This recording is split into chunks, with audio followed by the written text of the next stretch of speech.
Oke, kita rekam ya. Nah, kita masuk lagi ke sini. Jadi di sini kita juga bisa lihat laporan laba rugi dan laporan-laporan lainnya. Nah, kemudian kita ke bawah ya. Laporan apalagi yang lain, nanti kita tinggal lihat di sini. Mau lihat laporan penjualan, kalau ada piutang, laporan pembelian, pengeluaran, laporan hutang mungkin ya. Kalau berhubungan dengan stok, bisa lari ke laporan produk. Jadi kita bisa melihat laporan-laporannya dari sini. Di bawahnya ada 4 menu yang akan digunakan untuk transaksi. Ada kas bank, ada penjualan, ada pembelian, ada biaya. Nah, ini dinamakan juga dengan menu transaksi. Nanti Ibu lebih banyak pakai menu-menu yang ini untuk transaksi. Misalnya kas bank itu untuk apa? Kas bank itu untuk memonitor keuangannya. Misalkan di perusahaan kita pakai rekening bank. Misalnya kita pakai namanya Bank BNI katanya. Jadi pakai satu bank BNI, kemudian pakai lagi satu kas namanya misalnya Petingas. Nah, Petingas ini untuk transaksi yang harian ya, harian uang masuk keluar. Kalau dia bank ini untuk transaksi yang besar, misalnya penerimaan penjualan, bayaran tagihan pelanggan, atau juga pengeluaran-pengeluaran yang besar. Nah, contohnya kita tadi Bank BCA, kita lihat dari sini.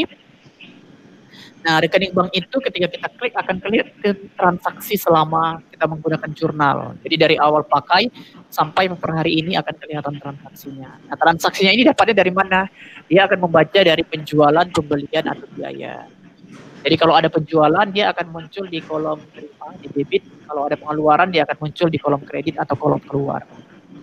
Nah, di sini statusnya bisa kita lihat ada terrekonsiliasi atau belum terrekonsiliasi. Terrekonsiliasi itu artinya sudah dicocokkan dengan bank atau transaksinya sudah kita validasi. Kalau belum terrekonsiliasi artinya transaksinya belum kita cocokkan dengan bank. Nah, apakah transaksi rekonsiliasi itu wajib? Jawabannya tidak, sesuai dengan kebutuhan masing-masing perusahaan. Jadi bisa melakukan rekonsiliasi, bisa tidak. Nah, cara melakukan rekonsiliasi itu tinggal misalnya tanggal 8 ini kita mau rekonsiliasi. Caranya tinggal klik ini, tinggal klik di sini, kemudian kita pilih action, kita pilih tandai telah direkonsiliasi. Nah, artinya adalah transaksi di sini sudah kita setujui berlakunya. Karena kita sudah melakukan validasi. Makanya kita anggap rekonsiliasinya berhasil. Jadi statusnya sudah menjadi hijau atau terrekonsiliasi. Nah, dasar kita merekonsiliasi itu mencocokkannya dari mana? Dari rekening koran, dari internet banking, gitu, atau dari buku tabungan yang mau di-print. Nah, itu yang kalau seperti itu kita ada cara kedua lagi, yaitu rekonsiliasi dengan import bank statement. Nah, import bank statement di sini misalnya Ibu dibekali dengan internet banking, nanti ada file Excel ya dari rekening korannya. Nah, file Excel itu bisa kita impor ke jurnal. Setelah kita impor, nanti akan muncul 2 kolom secara otomatis. Yang kiri transaksi di jurnal, yang kanan transaksi di bank. Nah, nanti di antara itu nanti ada tombol cocokan. Jadi kita bisa mencocokkan transaksinya dari internet banking. Atau yang ketiga, kita bisa melakukan langsung koneksikan jurnal dengan rekening banknya. Nah, ini namanya ada fitur cash link. Di fitur cash link ini nanti tinggal pilih rekening banknya yang mana, misalnya pakai BCA, kemudian kita hubungkan dengan jurnal. Kemudian diisi datanya, divalidasi. Nanti kalau udah selesai proses cash link-nya, maka rekonsiliasinya menjadi lebih cepat dan lebih gampang. Karena semua transaksi yang ada di bank langsung masuk ke sini, bank statement. Nah, jadi proses rekonsiliasinya pun akan otomatis sendiri. Jadi selangkah lebih cepat ya proses transaksinya. Gitu ya. Nah, itu beberapa kelebihan dari fitur kas bank kita. Nah, di kas bank ini juga Ibu bisa melakukan transaksi antar akun. Misalnya kita ada terima uang nih, dari kita ambil uang dari rekening BCA, kita gunakan untuk petty cash. Nah, kita kan harus mencatat di jurnal ya. Cara pencatatannya tinggal pilih transfer uang. Nah, jadi di sini kita mencatat yang terpakai dari BCA, kita ambil untuk petty cash. Nah, kita ambil petty cash. Nah, misalnya nilainya 1 juta, tinggal buat di sini. Nah gitu. Nah kalau dia misalkan kita transfer lewat ATM, mungkin ada buktinya bisa kita lampirkan di sini, atau mungkin screenshotnya bisa kita lampirkan untuk buktinya juga di sini. Tinggal kita buat transferan. Jadi setiap ada transaksi yang berhubungan dengan keuangan bisnis, nanti kita proses dari kas dan bank. Nah itu sekilas tentang kas dan banknya dan fitur-fitur yang ada di dalamnya. Kemudian yang kedua, kita masuk ke pembelian. Nah, pembelian di sini adalah pembelian stok barang. Jadi kan bengkel itu kan pasti punya spare part. Pasti beli oli, beli spare part, beli alat-alat bengkel ya. Nah, itu kita masukkan dari nanti yang memprosesnya ini mungkin bisa langsung lewat orang gudang boleh, atau nanti disesuaikan dengan yang berlangsung di usaha sekarang. Nah, kita buat pembelian baru, kita pilih penagihan pembelian. Nah, di sini kita pilih suppliernya dulu siapa, misalnya namanya Adi. Nah, misalnya ada pembelian, misalnya aki mobil, kuasa. Nah, satuannya biasanya unit ya, dan ukurannya. Kita beli aki mobil, kemudian produk ini kita beli, kita jual juga ya. Karena kalau ada konsumen yang beli kan pasti kita jual. Kita juga perlu monitor stoknya, tinggal kita masukkan di sini. Nah, misalnya akinya kita beli 10 unit. Kalau 1 unit misalnya harganya 250.000 misalnya. 250.000, kemudian totalnya menjadi 2.500.000. Nah, misalnya kita apakah langsung bayar ke supplier atau sistemnya hutang usaha dulu. Nah, kalau dijadikan hutang, kita kosongkan aja, tinggal kita buat pembeliannya. Buat pembeliannya, dari sini nanti akan langsung diarahkan ke menu produk. Jadi dari pembelian ini, kalau kita lihat di produk, nanti produknya akan otomatis langsung bertambah gitu ya. Jadi penginputannya cukup 1 kali, udah langsung bertambah. Jadi nih, kita udah punya stok 10 unit aki mobil Yuasa, Rp250.000 harga satunya, satu aki mobilnya. Nah, kemudian di sini ada customer yang belanja. Customer itu membayar jasa servis. Kita tinggal buat penjualan ya. Nah, ketika customernya mau bayar transaksi, kita buat penjualan. Kemudian kita buat penjualan baru, tinggal buat fakturnya. Pilih pelanggan. Nah, pelanggannya siapa? Kita tinggal pilih di sini. Nah, pelanggannya misalnya boleh dikasih nama ya, atau nama pelanggan boleh, nama plat mobil juga boleh. Misalnya B1234XY dalam kurung Budiman misalnya nama mobilnya. Emailnya boleh kita buat di sini, budiman@googlemail.com. Budiman _plg@gmail.com. Nomor handphonenya anggap aja udah diisi, tinggal kita simpan. Nah, ini customer kita. Nah, dia melakukan servis kendaraan dia. Nah, nama kendaraannya tadi B1234XY. Nah, tinggal kita pilih produknya. Nah, produk di sini jasa servis. Jasa servis mobil. Satuannya servisnya paket, karena dia kan satu paket servis ya. Kalau kita tidak beli ya, kita hanya menjual jasa, kita tidak perlu monitor. Nah, sekali servis itu misalkan biayanya 300.000. Kemudian sambil servis dia juga ada beli aki nih. Dia beli aki Yuasa juga. Dia beli aki mobil Yuasa juga. Dia beli 2, satu untuk dipakai, satu lagi untuk cadangan. Nah, di atas akan kelihatan nih stoknya ada 10. Nah, kalau Ibu lihat yang berwarna hitam, di sini akan menunjukkan stoknya. Nah, stoknya ada 10, kita isi 2 ya. Nah, di sini harga jual kita berapa? Misalnya harga jual kita itu 350.000 katanya. Nah, 350.000. Berarti si customer ini bayarnya Rp1.000.000. Nah, nominal bayarnya boleh langsung dimasukin di uang muka Rp1.000.000. Rp1.000.000, kemudian kita pilih uangnya ini 1 jutanya masuk ke mana, dia transfer atau bayar cash. Ternyata dia bayar cash, dia bayarnya ke kas petty cash, kita masukkan, boleh aja gitu, cash. Kemudian kita buat penjualan. Nah, penjualannya akan diproses. Jadi penjualan jasa dan penjualan produk. Nah, ini kita juga bisa langsung cetak invoice-nya. Kita lihat ke bawah, cetak dan lihat, kita bisa lihat faktur. Nah, fakturnya ini ada 11 model ya. Nanti bisa dipilih sesuai dengan kebutuhan masing-masing atau mana yang dirasa paling suka gitu. Misalnya kita pilih nomor 4 contohnya. Nah, kita pilih nomor 4, kemudian kita preview tampilannya. Nah, nomor 4 itu tampilannya seperti ini nih, Bu. Kelihatan nih. Ini nanti nama bengkel kita, alamat penagihannya ya, BE1234XC Budiman. Kemudian di sini jasa servis mobil 1 paket 300.000, aki mobil 2 unit 700.000 jadinya. Nah, total yang harus dibayarkan Bapak itu 1 juta rupiah. Di sini statusnya sudah dibayar. Jadi transaksinya sudah selesai ya. Nah, ini tinggal di-printkan lagi, boleh di-print disesuaikan kalau mau pakai A4 atau pakai A5. Nanti tinggal setting di PDF.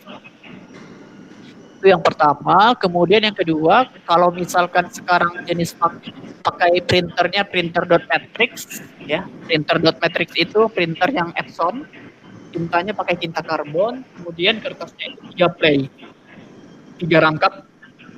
Maka tampilan printernya seperti ini kalau di print. Nah, ini ada juga sebagian pengguna jurnal mereka pakai yang kertas yang seperti ini.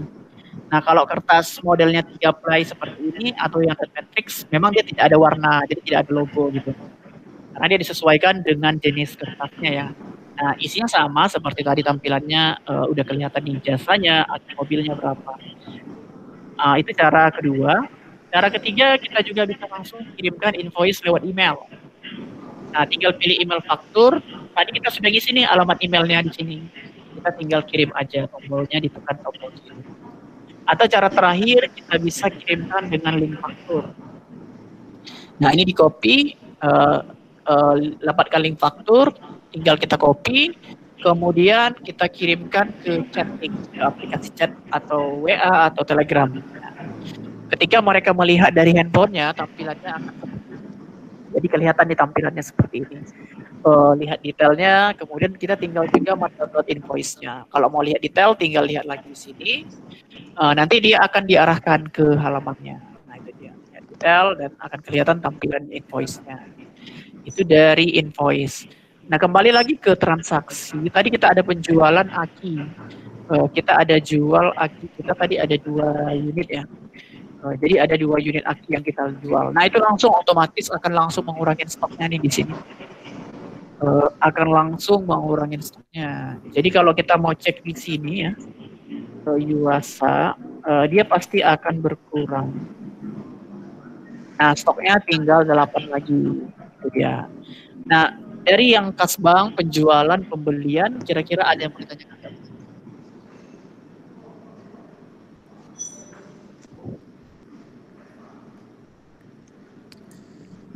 Gak ada kan? Nggak ada ya? Oke, baik. Kalau selama ini, kalau proses penjualannya seperti apa, Bu? Udah ada sistem atau lewat Excel untuk buat fakturnya? Atau gimana? Kemarin dari sistem. Oh, dulu udah pernah ada sistem? Ya. Iya. Sekarang nggak lagi? Tapi kalau untuk laporan kas banknya nggak pakai sistem. Oh, khusus untuk penjualannya aja ya. Jadi kalau di jurnal ini dia udah terinclude semua, udah menghandle semua. Penjualannya sudah, pembeliannya sudah, customernya sudah. Nanti tinggal aksesnya dibagi-bagi. Ini kan banyak menu ya, ada banyak menu penjualan, pembelian biaya, kas bank. Nanti siapa yang disesuaikan dengan jobdesknya masing-masing.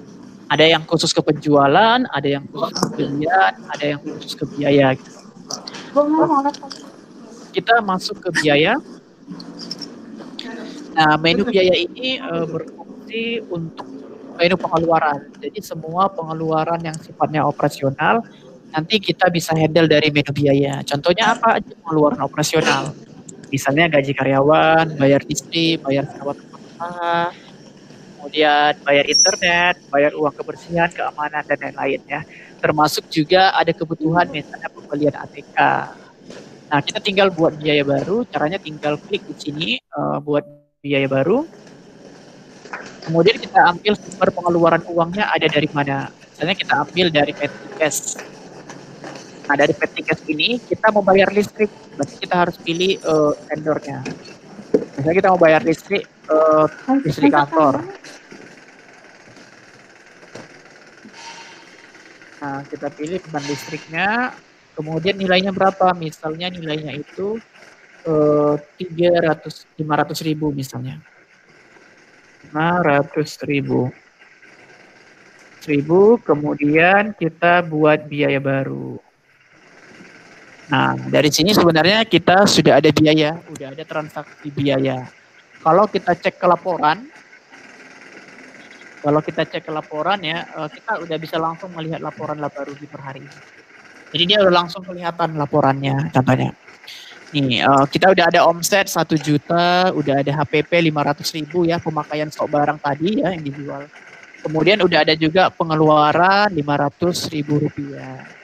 Nah, statusnya seperti apa? Dia masih mengalami nol ya. Jadi statusnya masih nol. Ya. Karena jumlah yang masukkan dengan pengeluarannya sama jumlahnya. Nah, artinya di sini semua transaksinya, laporan-laporannya udah langsung terupdate, udah langsung tersinkron secara otomatis ke jurnal gitu ya. Nanti tinggal lihat aja, mau lihat laporan pengeluaran di mana, tinggal buat daftar pembelian. Kita bisa cek di sini di daftar pengeluaran. Nah, kita bisa cek laporan pengeluarannya. Misalnya kita mau cek laporan pengeluaran di bulan ini. Nah, dari bulan ini kita tinggal filter di sini. Nah, nanti akan kelihatan di sini nih laporannya. Jadi historinya udah berapa transaksi pengeluaran selama setiap bulan, ini bisa dilihat dari laporan. Itu dia dari menu transaksi. Di bawahnya ada 4 menu lagi. Ini biasanya nggak terlalu banyak dipakai. Misalnya menu kontak ini kita bisa masukkan nama pelanggan atau nama supplier dari sini. Kalau sebelumnya udah ada namanya, kita bisa impor dari Excel. Nanti kita ambil template jurnal, nah kita bisa masukkan datanya. Setelah kita ekspor, kita impor lagi ke jurnal. Termasuk juga nama produk, ya, nama produk-produk yang ada di toko atau di bengkel. Nah, itu bisa kita masukkan semua di sini. Jadi stok awalnya bisa kita pindahkan ke jurnal. Nanti untuk tahap awal kita bisa menggunakan menu impor produk. Jadi semua produk yang ada di bengkel itu boleh dimasukkan ke jurnal. Nah, ini bisa di tahap awal kita pindahkannya dari Excel dulu. Nah, dari Excel kita pindahkan ke sini nih. Pengisiannya bisa mengikuti baris kedua ini contohnya. Jadi contoh cara pengisiannya bisa mengikuti baris kedua ini. Boleh kita masukkan nama produk, harga beli, harga jual, stok awalnya, tanggal stok OPM-nya bisa kita masukkan di sini. Nah, jadi kita bisa memindahkan dari sistem manual atau dari Excel-nya bisa langsung ke jurnal. Nah, itu dari sisi produk. Kemudian yang ketiga ada pengaturan aset. Pengaturan aset ini fungsinya untuk melakukan depresiasi kepada aset tetap. Contohnya misalnya di bengkel ada pemakaian komputer, ada pemakaian AC, ada kendaraan, mesin mesin, kita lakukan depresiasi. Contohnya misalnya di sini kita ada aset aktif, namanya motor ya, motornya jenisnya Honda. Kita ada buat aset aktif, salah satunya saya tunjukin yang ini, yang Honda Beat. Honda Beat itu jenis Honda Beat ya, kita belinya tanggal 24 Januari 2020. Jadi Honda Beat ini dibeli tanggal 24 Januari 2020, harga awalnya 15 juta. Nah, di sini kita buat masa manfaatnya 5 tahun. Kemudian dia metode penyusutannya itu metode garis lurus. Maka setiap bulan, setiap tahun itu akan dipotong 20% selama 5 tahun. Nanti sampai tahun kelima nilai aset tersebut sudah nol. Kenapa nol? Karena dia setiap bulan akan terpotong. Jadi dia setiap bulan akan terpotong 250.000, 250.000 dan 250.000. Jadi dia akan terpotong historinya setiap bulan. Nanti ini akan masuk juga ke beban penyusutan dan akumulasi penyusutannya. Jadi kalau ada aset-aset yang mau dimasukin ke jurnal, kita bisa langsung dari pengaturan aset ini. Nanti tinggal simpan aset aja di sini. Nah, simpan aset, kemudian datanya. Itu yang berkaitan dengan aset. Yang keempat, kita ada daftar akun. Nah, daftar akun ini menu-menu transaksi yang ada di jurnal.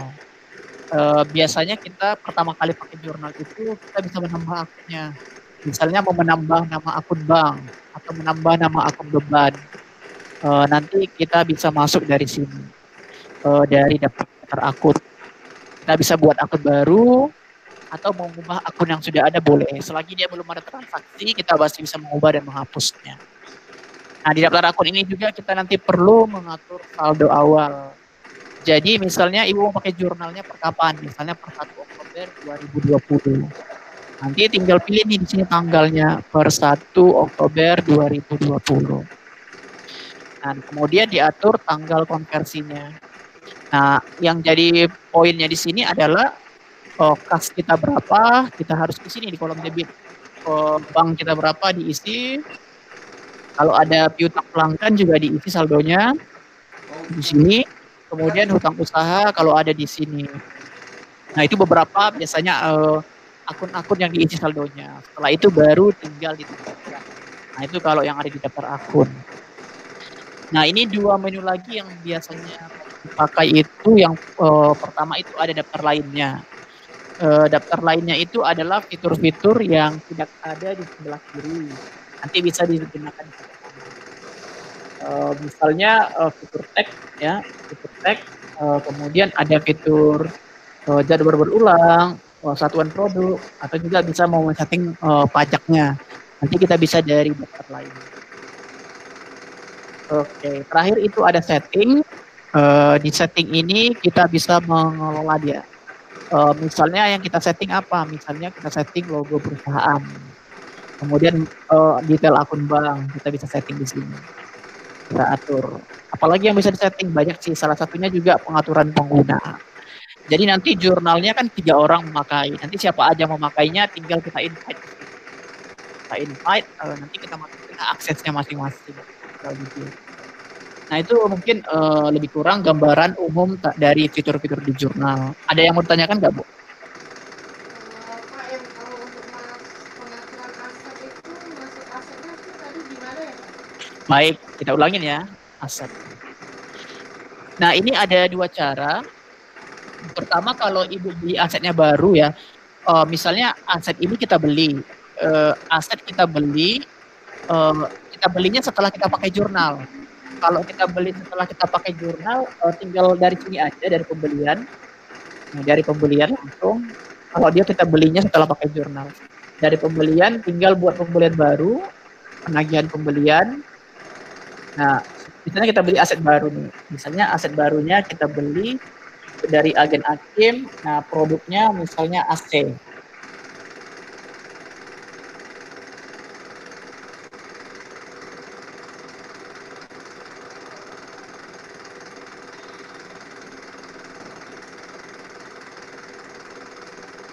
Mungkin kita kasih nomor kategori kode produknya, mungkin kita tidak perlu, nanti nomor asetnya aja. Nah, satuannya misalnya unit. Nah, ini kalau untuk kita beli setelah kita pakai jurnal bisa langsung dari sini aja. Nah, akunnya kita pilih tinggal aset. Nah, tinggal pilih perlengkapan kantor. Nah, kita tinggal simpan di sini. Nah, misalnya kita beli harganya misalnya 3 juta. Kita tinggal simpan di sini pembelian. Nah, kita tinggal buatkan pembeliannya. Jadi asetnya itu dari sini, nanti kita langsung ke sini nih, Bu. Kita langsung ke pengaturan aset. Langsung ke pengaturan asetnya. Nah, dia akan masuk di mana? Dia akan masuk di aset tertunda. Kita tinggal cari namanya. Aset Samsung. Kita pakai ujungnya aja deh. Harusnya ada. Nah, di sini. Nah, ini dia, aset Samsung 2PK. Nah, statusnya di sini masih masuk ke aset tertunda, baru kita aktifkan. Nah, di sini kita pilih nih aset ini kita beli kan per ini ya, per hari ini ya, tanggal 13 bulan 10. Nah, nanti kita baru kita lakukan depresiasi. Nah, kategori akunnya ini masuk ke perlengkapan kantor ya, kita pakai, atau bisnis dan peralatan boleh, perlengkapan kantor aja. Nah, deskripsinya boleh dilihat. Nah, nomor asetnya ini bisa kita buat sendiri. Bisa kita tentukan nanti dari awal nomor asetnya. Setelah itu baru kita pilih metode depresiasinya. Nah, masa aset ini kita pakai berapa tahun? Misalnya 4 tahun ya. Berarti 1 tahun itu berkurang 25%. Nah, akun penyusutannya kita pilih nih, penyusutan aset perlengkapan. Biaya penyusutannya biaya penyusutan aset. Nah, setelah itu baru kita tinggal update aset. Nah, dari sini nanti dia akan langsung masuk ke sini. Dia akan langsung masuk ke aset aktif.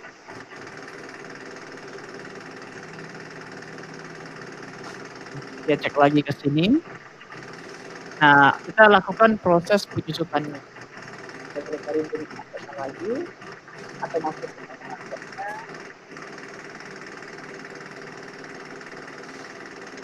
Ya. Nah, dia udah masuk ke sini.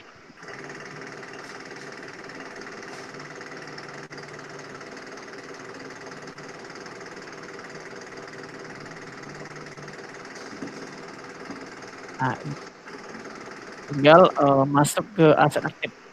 Nah, dia belum ada penyusutan karena kita belinya baru di bulan ini.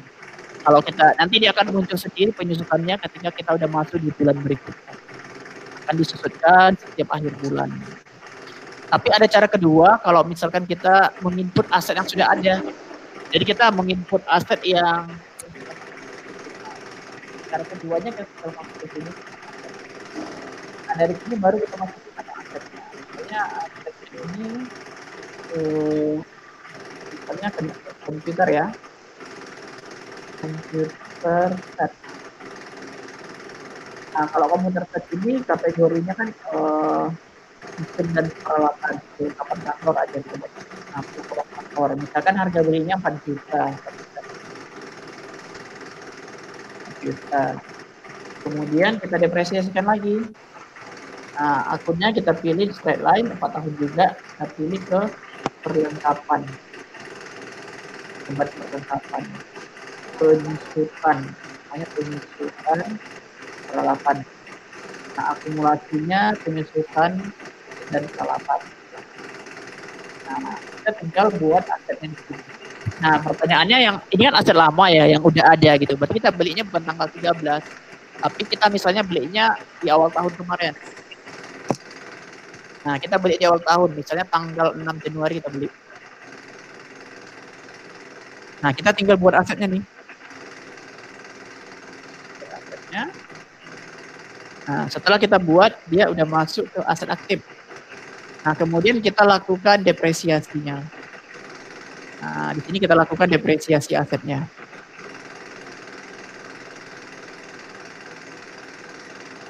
Nah, masuk ke penyusutan, kita tinggal pilih komputer set tadi.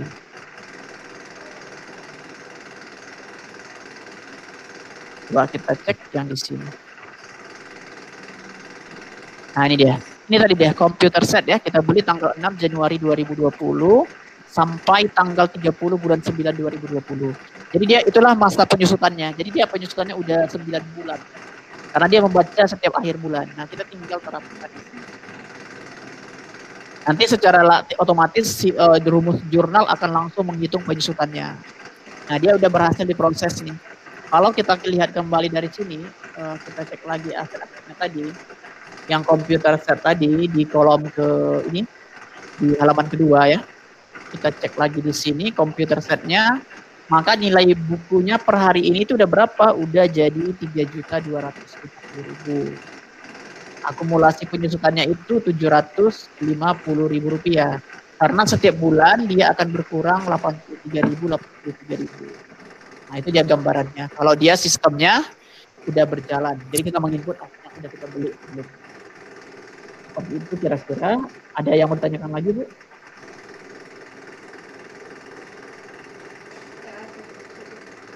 Oke, tidak ada ya. Oh, kemarin kan udah ada akun trialnya yang dibuatkan oleh Bapak, nanti mungkin bisa dicoba juga di sana. Saya sengaja tidak pakai yang itu karena nanti kan biar datanya jangan tercampur sama yang akun demo kita. Oke, baik. Setting juga sudah. daftar lainnya juga sudah. Jadi secara umum sebetulnya terbantu sih bisnisnya ya.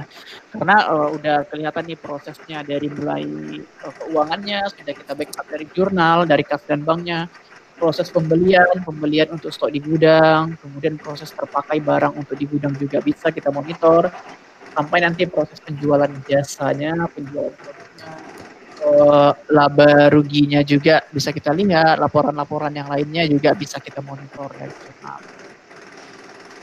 Nah, untuk di sini saya mau jelasin sedikit. Jadi kemarin juga udah sempat dicoba sama Bapak buat akunnya. Jadi kemarin tuh Pak Andi coba yang di akun Pro. Jadi dia coba buat akun trial yang di akun Pro. Nah, di akun Pro itu fitur-fiturnya apa aja bisa kita lihat di sini. Nah, pertama paket Pro itu bisa mengcover 3 pengguna ya. 3 pengguna dengan email yang berbeda. Jadi masing-masing bisa login sesuai dengan kebutuhannya masing-masing gitu dia. Kemudian di sini aktivitasnya apa aja? Udah bisa memonitor biaya pengeluaran, udah bisa buat transaksi per pelanggan, udah bisa mencatat penjualan, jadi udah bisa buat invoice, buat transaksi, kemudian udah bisa memonitor saldo kas dan bank, udah bisa buat akunnya nih, bisa menambah akun jurnal, melakukan proses ke buku, penjurnalannya juga otomatis ya, kita nggak perlu buat jurnal umum lagi di jurnal karena udah langsung terotomatis. Jadi kita cukup buat jurnal khusus atau penginputan dari menu penjualan, pembelian biaya itu dia. Laporannya juga sudah otomatis, aksesibilitas keamanan terjamin. Paket Pro juga sudah bisa membaca daftar aset, melakukan depresiasi. Paket Pro sudah bisa mengeluarkan stok di gudang, sudah bisa dia memonitor stok di gudang, sudah bisa melakukan stock M. Nah, kemudian paket Pro juga bisa menandai nih laporan per divisi. Contohnya kalau misalkan punya beberapa divisi, penjualannya boleh kita tandai.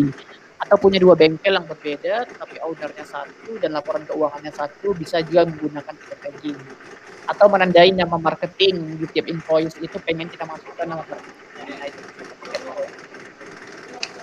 Pro. Perbandingan paket Pro dengan Enterprise itu, kalau Enterprise dia udah support multi gudang. Nah, ini kembali apakah ada kebutuhan multi gudang atau tidak. Kemudian dia juga udah support multi mata uang, produk bundle, anggaran keuangan, dan full cycle process business. Nah, sejauh ini dari apa yang disampaikan itu udah efektif sih dia. Itu aja sih mungkin ya dari yang saya sampaikan sekilas tentang fitur-fitur di jurnal. Oke, sebelum saya tutup, ada yang mau ditanyakan lagi nggak, Bu? Pak, bisa diulang yang bagian custom tadi nggak? Oke, nah ini case-nya mungkin Ibu boleh langsung tanyakan proses ini, pertanyaannya yang mana ya? Nah ini saya udah masuk ke kas dan bank. Oke. Yang mau ditanyakan transaksi yang terkait dengan apa, Bu? Pengeluaran atau pemasukan? Pengeluaran dan pemasukan. Nah, sebenarnya kalau kas dan bank ini kalau kita mengeluarkan uang tergantung ya. Misalnya nih mengeluarkan uang untuk biaya operasional. Nah, kalau untuk operasional berarti kita nggak masuk dari kas dan bank, tapi kita cukup dari sini aja, dari biaya. Nah, seperti yang tadi nih, pas kita buat biaya listrik. Nah, kita kan ambil nih sumber uangnya dari mana? Ambil bayarnya dari petty cash, gitu dia. Sebenarnya dari kas bank juga bisa aja sih. Seperti ini, buat transaksi. Misalnya keluar uang, berarti pilih kirim uang. Nah, uang ini dipakai untuk apa? Kita pakai untuk bayar internet gitu. Nah, bayar internet. Nah, di sini kita langsung masuk ke akunnya. Nah, hanya saja di sini akunnya banyak pilihan kalau dari sini. Nah, beda sama biaya. Kalau kita ke biaya, akun yang muncul itu cuma akun beban. Kita tinggal pilih akunnya, misalnya bayar internet. Bayar lainnya, misalnya Itu menu-menu yang penerimaan itu udah dari jurnalnya ya, Pak? Iya, jadi kalau untuk pengeluaran uang untuk operasional nanti masukkannya dari sini aja, dari biaya. Gitu. Gitu. Dari sini juga boleh, tapi lebih enak dari biaya, lebih gampang ya prosesnya. Kirim uang ini biasanya dipakai untuk misalnya kita udah ada uang kas si owner uang misalnya ambil dari pribadi gitu, penggunaan pribadi misalnya. Nah, boleh dari sini. Atau dia mau ngambil dari laba dia, misalnya kan kita udah punya laba ya, di jurnal udah ada labanya, misalnya udah ada 10 juta. Nah, laba 10 juta itu dia mau tarik tuh. Nah, tinggal pilih nama akun laba. Nah, misalnya dia udah ada laba 10 juta. Dari laba itu dia mau tarik misalnya 10 juta. Nah, kita dari sini. Jadi ketika kita memiliki uang, berarti kita mengurangi nilai uang yang ada di kas kita. Baik itu yang ada di bank maupun yang ada di petty cash atau yang ada di kantor gitu dia. Nah, berbeda halnya dengan penerimaan. Kalau penerimaan itu sama, penerimaan uang itu kan bisa dari penjualan ya. Jadi kalau misalnya kita ada invoice, contoh kita ada penjualan invoice di sini, ini ada invoice-nya. Kemudian di sini kan ada ini ya, kita ada invoice nih, misalnya saya contohkan nomor baris 10, saya ada RMB masih ada hutang 300.000.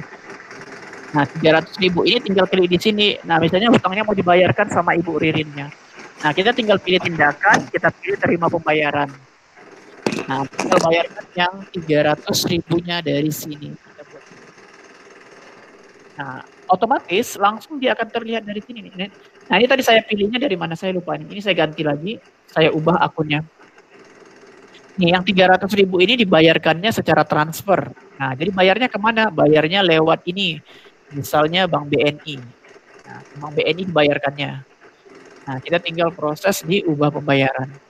Kalau kita lihat di rekening kas dan banknya, kalau kita lihat di kas dan banknya, nanti rekening Bank BNI-nya kalau kita lihat BNI, nanti akan kelihatan histori transaksi penerimaannya. Nah, akan kelihatan nih penerimaannya. Nah, hari ini Ririn Dwi ada membayar faktur 300.000. Statusnya belum terrekonsiliasi. Nah, kalau kita mau udah dianggap sah, nanti kita tinggal rekonsiliasi. Jadi kalau untuk membayar penerimaan uang dari invoice, nanti masuknya dari sini aja, dari penjualan.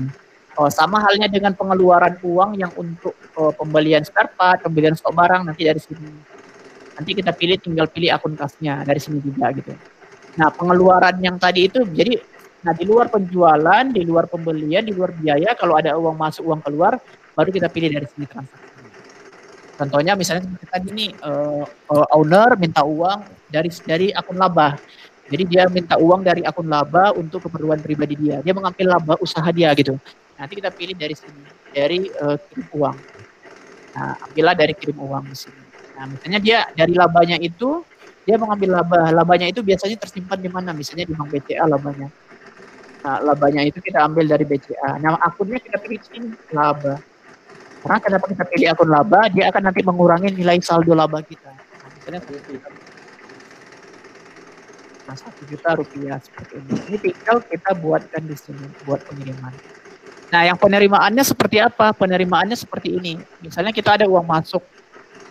Tapi uang masuk itu bukan dari pembayaran transaksi penjualan ya, tapi pemasukan yang lain. Misalnya ada investor yang ngasih uang. Nah, kita tinggal buat transaksi, kita pilih terima uang. Nah, tadi uang keluar, sekarang uang masuk. Nah, ini misalnya investor mau ngasih modal.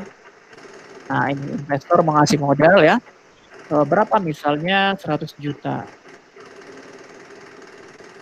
Nah, investor mengasih modal 100 juta. Dia kasihnya uangnya 100 juta ditransfer. Jadi uang 100 juta ini ditransfernya ke rekening BNI misalnya. Nah, tinggal pilih BNI-nya. Tadi uang keluar, ini sekarang uang masuk. Bank BNI, kita tinggal buat biaya baru, buat penerimaan.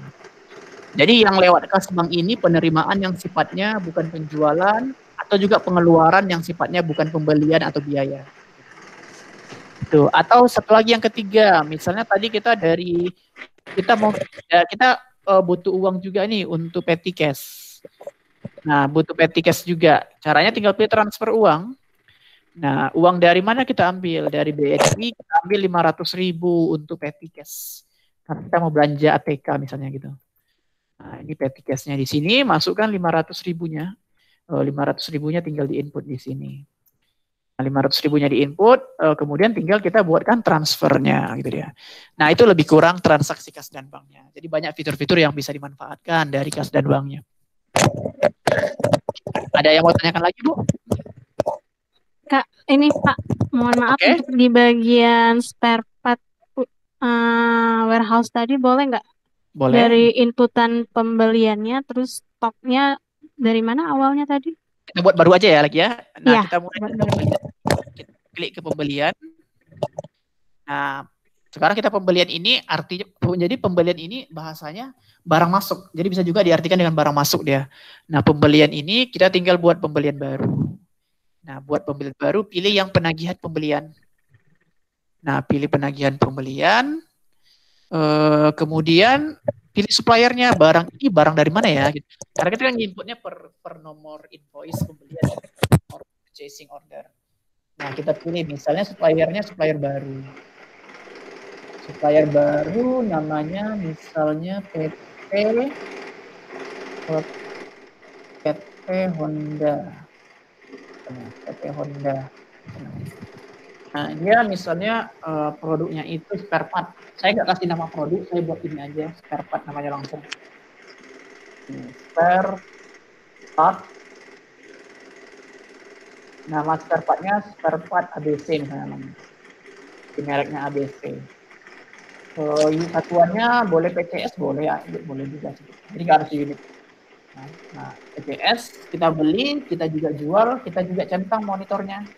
Jangan lupa dicentang monitornya, karena tujuannya biar kita bisa langsung melihat kalau dicentang monitor, ketika dia dibeli maka akan kelihatan stoknya ya. Nah, gitu. Nah, kita tinggal simpan di sini. Nah, spare part-nya ini berapa yang dibelinya? Misalnya dibelinya 100 unit. Harganya misalnya 25.000 karena ini kecil misalnya. Tinggal 2.500.000 totalnya. Kemudian dia masuk ke sini nih. Nah, ini langsung bayar atau tidak? Kalau nggak bayar, kita langsung kosongkan aja. Kalau bayar, kita masukkan di situ. Tinggal kita buat pembelian. Nah, setelah ini kita input di pembelian, nanti dia akan langsung masuk ke ini, ke produk. Jadi stok barangnya nanti akan langsung masuk di sini. Kalau kita cek ya. Nah, kalau kita cek, spare part-nya akan langsung masuk ke sini. Nah, tadi spare part-nya merahnya spare part ABC. Nah, tinggal cari di sini. Nah, ini udah ada nih 100 ya. Nah, cara mengeluarkannya bagaimana? Cara pengeluarannya itu ketika kita buat penjualan.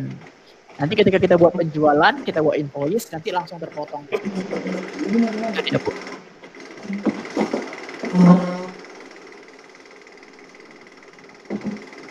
Ada yang mau tanyakan lagi, Bu? Tentang produk atau tentang... Iya. Jadi dia langsung link ke ini, dari pembelian. Biasa. Nah, nanti yang pembelian ini apakah langsung diinput sama orang akunting atau orang gudang? Nah, itu nanti disesuaikan dengan kondisi di bengkel gimana gitu. Yang jelas kalau udah diinput dari pembelian, dia langsung masuk ke produk. Jadi kalau orang bagian gudang itu pembelian sama aja, nggak masalah sebenarnya. Justru lebih enak. Nah, ketika mereka pembelian, nanti si admin sales atau di sini, kalau di tempat lain mungkin namanya admin sales ya. Gitu. Nah, kalau si admin sales mau jual nih, misalnya ada yang mau request spare part tadi. Jadi dia service kan dijual juga ya, spare part kita kan pasti dibayar juga. Nah, kita tinggal lihat di sini nih. Nah, ini dia spare part ABC. Nah, kalau barangnya banyak, kecil-kecil, kita bisa buat kodenya. Kita buat kode barang. Jadi nanti di samping nama barang itu boleh dimasukkan kodenya, biar lebih gampang nyarinya. Nah, dari situ kita lihat nih. Nah, di sini kelihatan nih stoknya tinggal 100. Nah, kita jual misalnya 10. Karena satunya harganya 40.000. Nah, 40.000 jadi 400.000. Yang belinya siapa? Konsumen. Nah, misalnya Aba nama konsumennya. 400.000 tinggal kita buat di sini nih, bayarnya 400.000. 400.000 kemudian kita buatkan di penjualannya. Dia akan diproses untuk transaksinya, dia akan diproses.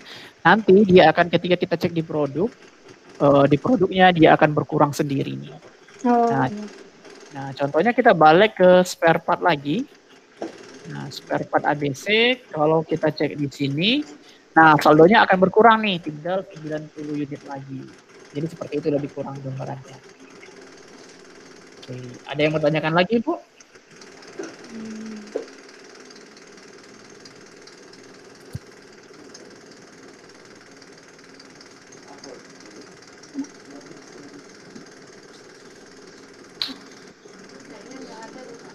nggak ada lagi ya. Oke, nanti hasilnya akan saya sampaikan juga ke Pak Andi hasil ini demo kita. Dari sisi fitur mungkin di Pro untuk saat ini masih bisa sih gitu. Tapi kalau suatu saat misalnya ada keperluan ke multi gudang, beberapa gudang mungkin bisa ke enterprise gitu. Itu aja mungkin ya untuk demo kita hari ini. Nanti kalau ada yang mau ditanyakan lagi setelah demo boleh langsung hubungi Japri ke saya ya. Oke, terima kasih sudah di demo jurnal. Selamat siang, selamat beraktivitas. Terima kasih. Ya, Siang. sama-sama. Ya, Jadi